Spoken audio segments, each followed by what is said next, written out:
Perspectives at your home for careful consideration of our common concerns. I'm Dr. Ted Noel. As some of you have noticed, I've stopped doing presentations on the calendar. I'd like to make the presentations I create more valuable, and that means that they will happen as I'm impressed that I can make a real contribution. And since my podcasts are not getting an audience, I'm moving back to video productions. They are more work, but they can present material in a better way. So, without further ado, many on the left scream about conservatives being fascists, Nazis, racist, or whatever nasty sounding title they can think of. Rush Limbaugh and Sean Hannity have spent years talking about this as Trump derangement syndrome. Before that, it was Bush derangement syndrome. Basically, according to the left, anything any Republican president did was evil. The funniest part of this was their love Trump's hate signs. That is, it was funny until peaceful conservatives had to be taken to the hospital after close encounters of the Antifa kind. It's one thing to use a medical-sounding trope as a pithy bit of commentary. We expect that from Limbaugh and Hannity. It's a far different circumstance when that trope proves to be true in the medical sense. Let's break it down. If we believe the Diagnostic and Statistical Manual, the Bible of Psychiatry, almost everyone, except maybe the authors of the DSM, has some sort of psychopathology. That word, psychopathology, means a bad or dangerous way of dealing with some part of life. Those bad adaptations are loosely called maladaptive behavior. And like everything else, they range from a little kid crying, "Johnny did it," to adults that simply cannot accept reality. But there are more dangerous psychiatric disorders.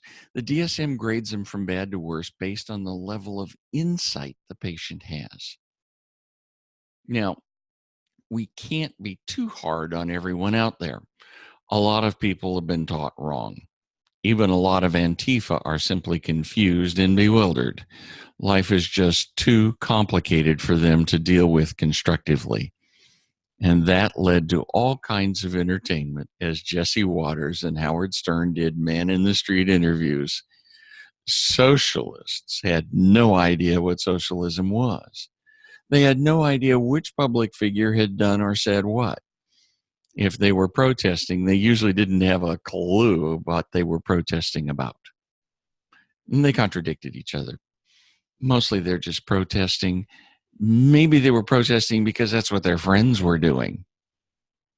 This sort of maladaptive behavior is often relatively benign because it's part of growing up. Under normal circumstances, parents discipline children who misbehave. They learn to straighten up and fly right. What happens when parenting disappears? Do I really need to ask?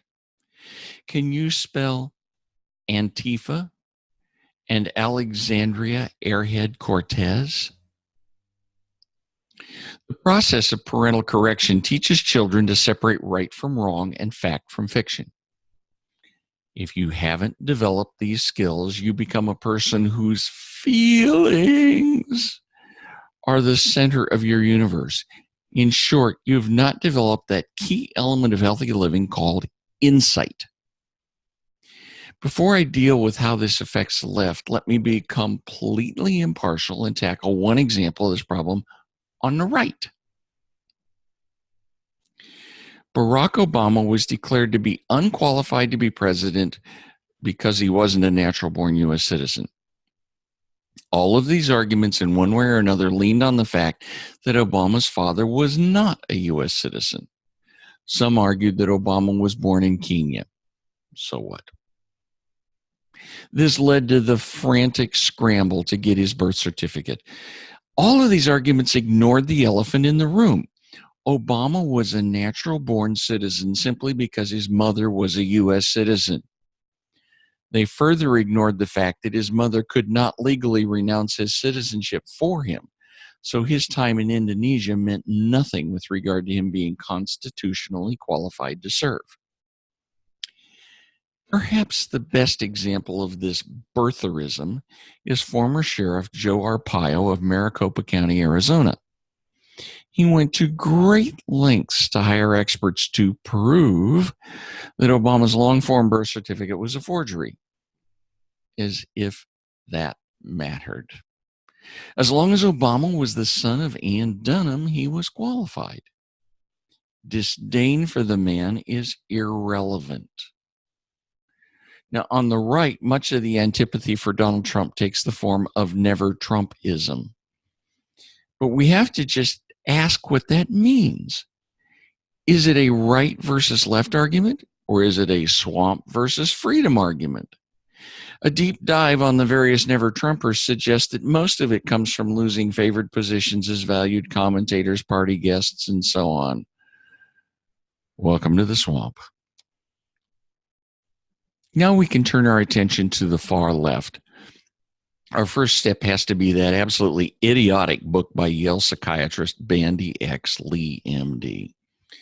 She got lots of TV FaceTime when she declared that Donald Trump had various psychiatric disorders that basically disqualified him from ordering lunch at Carl's Jr.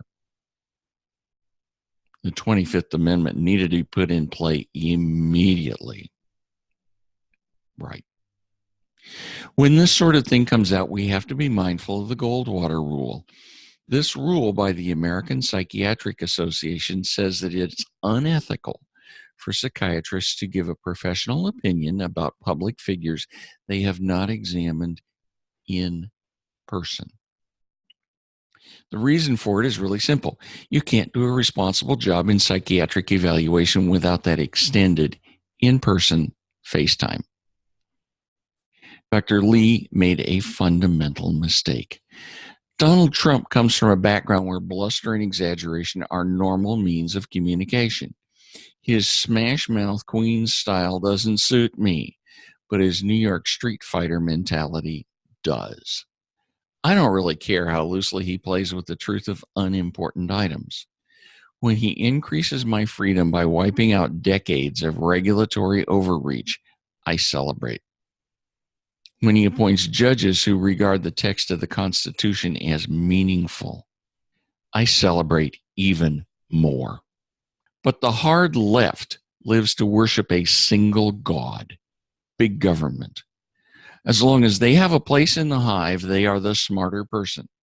You are just a schlub waiting for their DC divinity to press the smite key on its computer.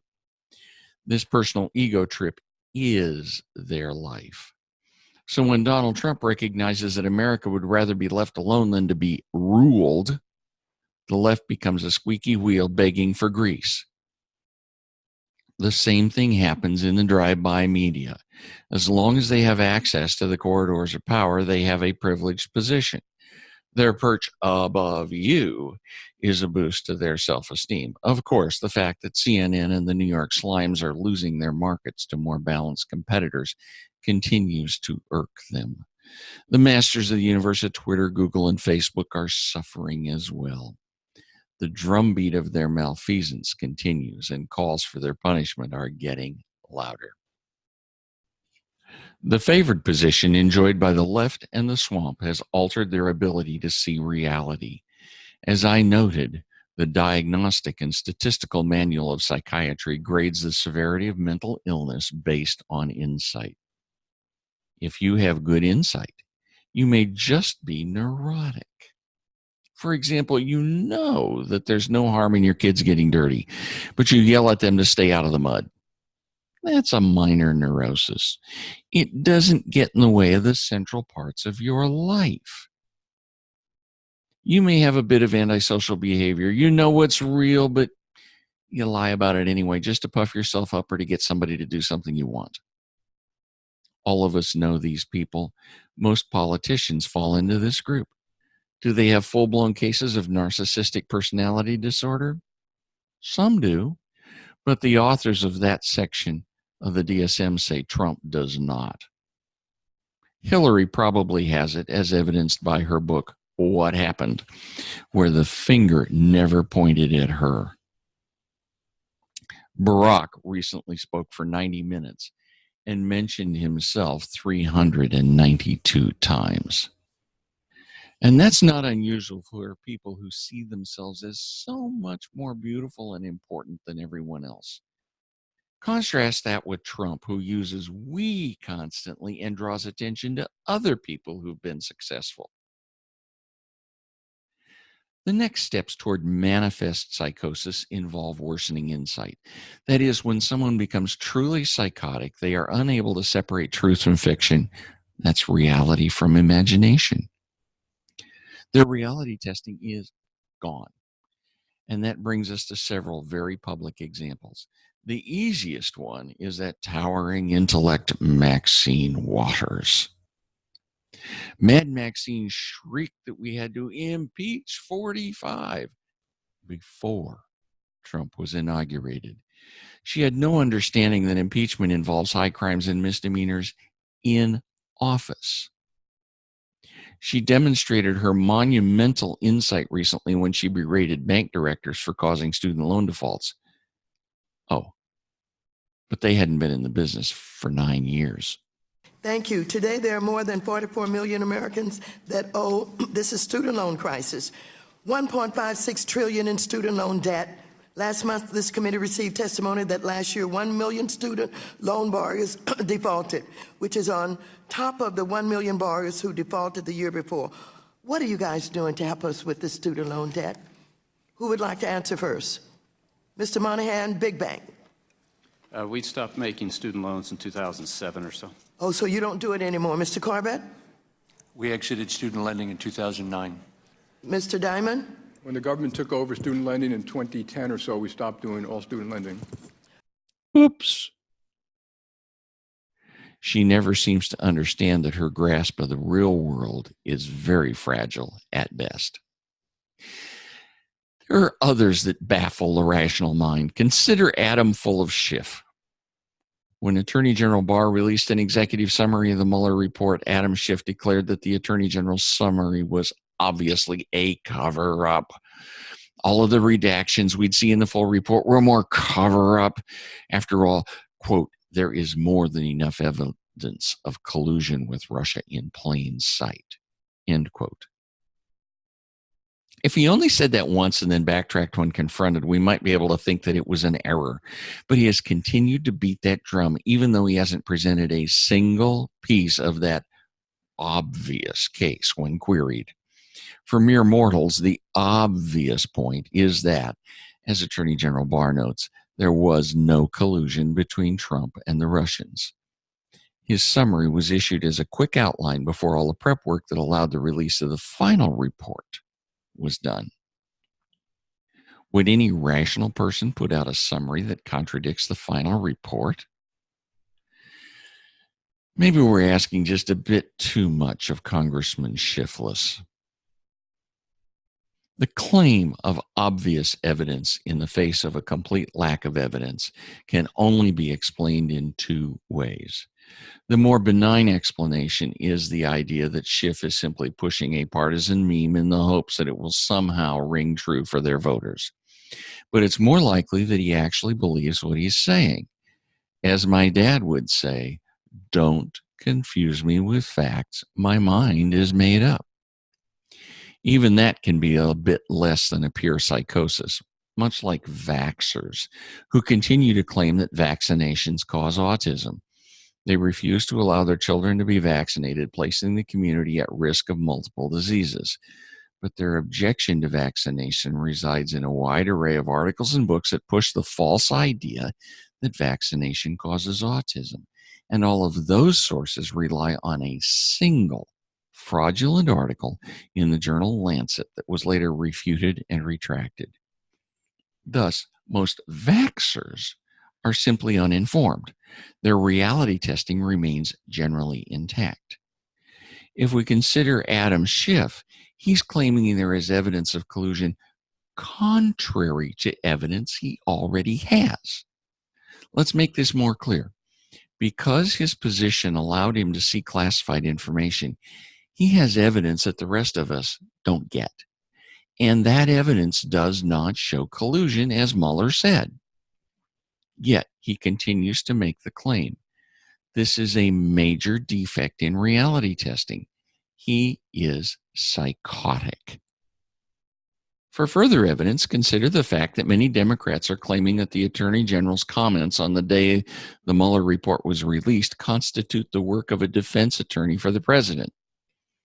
After they got the actual report, they claimed that the proposed collusion and obstruction was hidden in the redactions. Then when they get to look at the more complete report, only they will be allowed to see, they'll claim that they saw evidence no one else agrees exists, not even the Republicans who get to see it at the same time. The fact that everyone else who saw the same material says they're wrong is unimportant. As the old song says, they're all out of step but Jim. Somehow, only the Democrats can see the truth. Right. Any psychiatrist will tell you that when someone maintains a firm conviction contrary to the evidence they've already seen, they have a defect in reality testing. The degree of this defect determines whether it's a neurosis or a psychosis. TDS, Trump Derangement Syndrome, is severe. Schiff isn't the only person with this defect. Many Democrats in Congress, many news commentators, and the famous lefty man in the street are also afflicted. Now, I had hoped that the newsies would shout briefly and then move to something else, but that isn't happening. On April 21st's Meet the Depressed, Jerry Nadler, Democrat Congress critter, falsely claimed that Donald Trump Jr. had been offered stolen information at the famous Trump Tower meeting. Host F. Chuck Todd failed to correct that lie. The special prosecutor found, Mueller found, as you put on TV a little while ago, that there was plenty of evidence that the Russians intervened in the election to help Trump. There was plenty of evidence that the Trump campaign knew about that, and encouraged, and wanted it, and in fact knew about some of the WikiLeaks dumps of stolen information supplied by the Russians in advance. What he couldn't prove was that there was, beyond a reasonable doubt, was that there was a criminal conspiracy. Although in the one case, I do not understand why he didn't charge Don Jr. and others in that famous meeting with criminal conspiracy, because they were. He said that he didn't charge them because you couldn't prove that they willfully intended to commit a crime. The Mueller report clearly contradicted Nadler's assertion, yet he stuck to it. To this day, Adam Schiff claims he has the evidence that Trump colluded with the Russians, even though the Mueller report makes it clear that the Russians tried to create a conspiracy, but Trump shut them down at every turn. Perhaps the point is driven home most clearly by attorney Jay Sekulow when Brian Williams attempts to deny that Mueller cleared the president of colluding with Russia. Where did the Attorney General get off with that characterization this morning, including 4 mentions that there was no collusion? What document was he reading compared to the one we're left with? Well, page 2 of the document says the investigation did not establish that members of the Trump campaign coordinated with the Russian government in its election interference activities. So it's right from the document itself. Have you read part 1? I have read part 1 and part 2. You find good news in here for the president and the administration? The investigation did not, page 181, the investigation did not establish that the contacts described in volume 1, that's the Russian contacts, amounted to an agreement to commit any violation of federal criminal law, including foreign influence and campaign finance laws. Yeah, I think it's a very good win. This might be entertaining if Williams wasn't so far removed from reality. He has a copy of the report in his hands, but somehow can't understand the plain English text. He's astounded to see that Jay Sekulow is able to see a vindication of the president in the report. I could go on and on with example after example. Each time I think I've seen the worst, another one pops up. The left has drunk the Kool-Aid. They are completely sold out to the idea that Trump is illegitimate and has to be removed. as I write this, Senator Elizabeth Warren is fundraising with the plea that the House needs to begin impeachment proceedings because Trump somehow obstructed justice, even though the evidence assembled does not show obstruction. The actions that led to the whole Russia investigation are in fact treasonous, since they sought the overthrow of a duly elected United States government. The common denominator is that all these lefties have clear evidence in front of them, and they deny that this evidence is real. In psychiatric terms, this is denial, and it ain't that river in Egypt. Denial can be one of two things. It can be a stage of grief where someone or something of great importance to you has died. If the partisans of the left are in grief, you'll see bits where they begin to realize that their cherished belief in Donald Trump's ultimate evil are being eroded. One example is the New York Times admission that there was no collusion, but it's buried in the last paragraph of a story. And that admission will only slowly find its way into more prominent positions. That's called bargaining, and it's another stage of grief. The second possible reason for denial is lack of insight. This is a psychiatric disorder. If you are unable to properly process reality, you will have a very poor ability to function in life. It is common for lack of insight to affect multiple areas in life. We see this disabling effect in Antifa, where a large number of people are simply unable to accept various parts of life, so they rebel.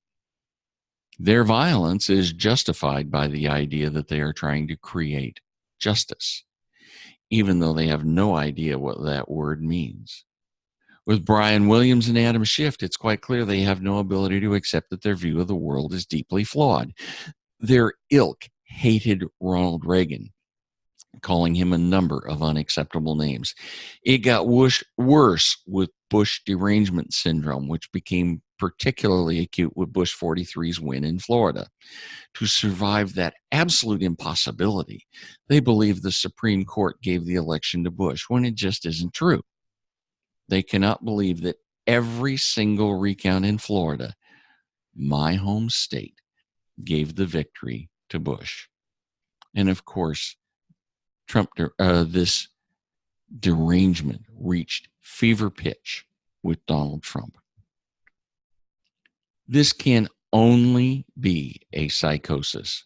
There can be no mistaking the fact that the primary feature of this is a complete lack of insight. And that lack of insight comes from a feature of the core identity of the left.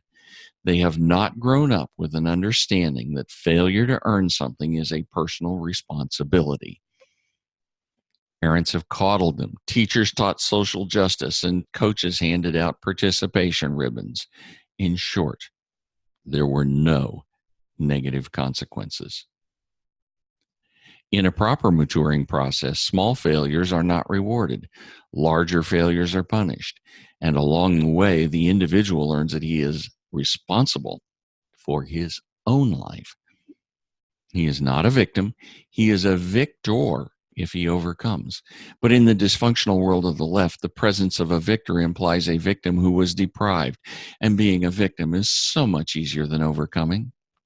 When the media are the same opinion as you, then reinforcement makes your victim status seem more proper. Being a victim creates a grievance.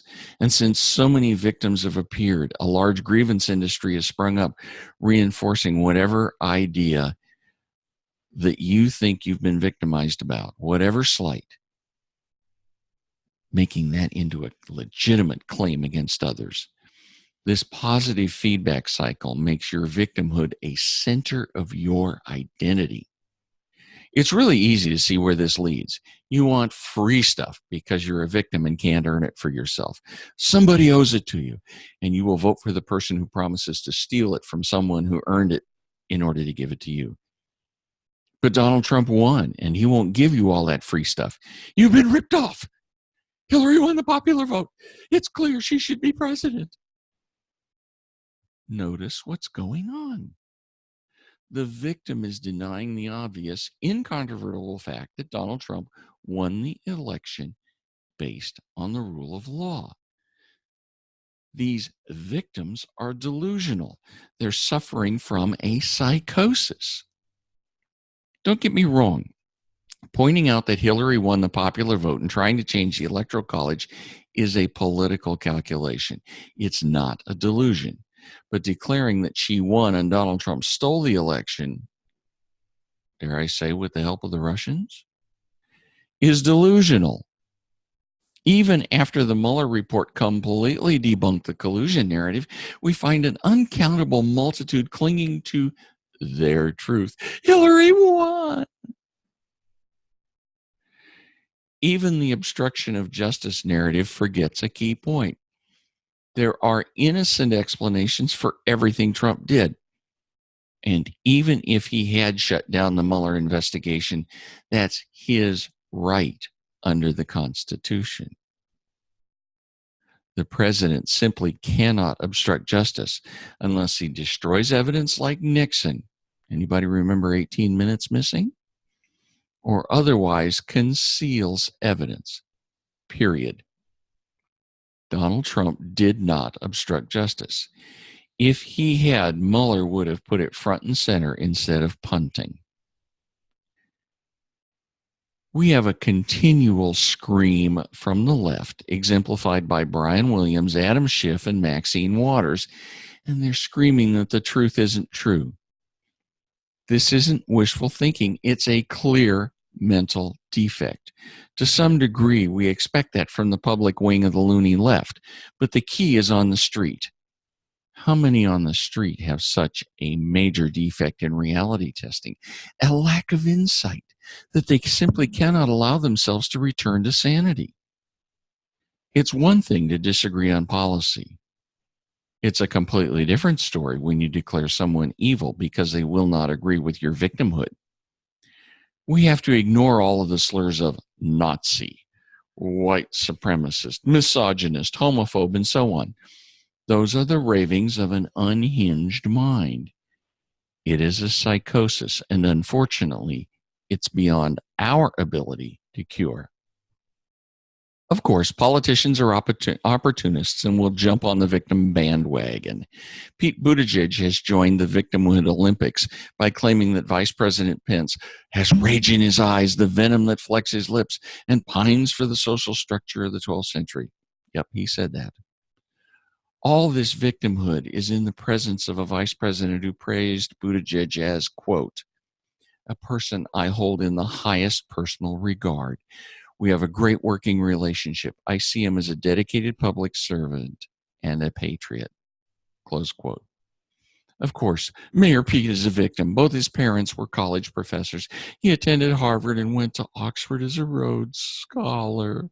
Oh, my goodness. He was so oppressed. Fortunately, unlike organic psychoses such as schizophrenia, Trump derangement syndrome is theoretically recoverable. The first step is for us to simply ignore all the claims for compensation. Those victims are not victims of anything you did, so you do not owe them anything. Not food stamps, not welfare, not reparations, not nothing. This will leave them with only one option: get a job. You see, a conservative is often a liberal who's been mugged by reality. In the same way, the lunatics in the press will continue to lose audience. Most of America is able to separate truth from fiction, and the anti-Trump fiction is wearing thin. When the audience for Joe Scarborough and Rachel Maddow fades to a certain level, advertisers will leave. Their jobs will disappear, and CNN, PMS, NBC, and the New York Slimes will have to return to some semblance of news reporting. Otherwise, they too will disappear. For the savable, the ones who aren't quite that far gone, we need to use simple language. Now, I don't have a monopoly on one-liners, but let me give you a few to emphasize some principles. Quote, when you choose Medicare for all, remember that Medicare denies more care than any other insurance. Another one. Student loans are subsidies for the schools paid for by the students. And medical insurance makes sure that the hospital gets paid by the taxpayers. Oh, the Green New Deal is really the New Deal for green for all of those friends of Airhead Cortez. You get the idea. It's time for us to stand firm against the victim entitlement mentality. Self-esteem comes from achievement. Victimhood leads to more personal degradation and a downward spiral. Let's do some education and inspiring. Until next time, please remember to like VidZet on Facebook, follow VidZet at VidZet on Twitter, and share VidZet with your friends. The message is what matters. I'm Dr. Ted Noel.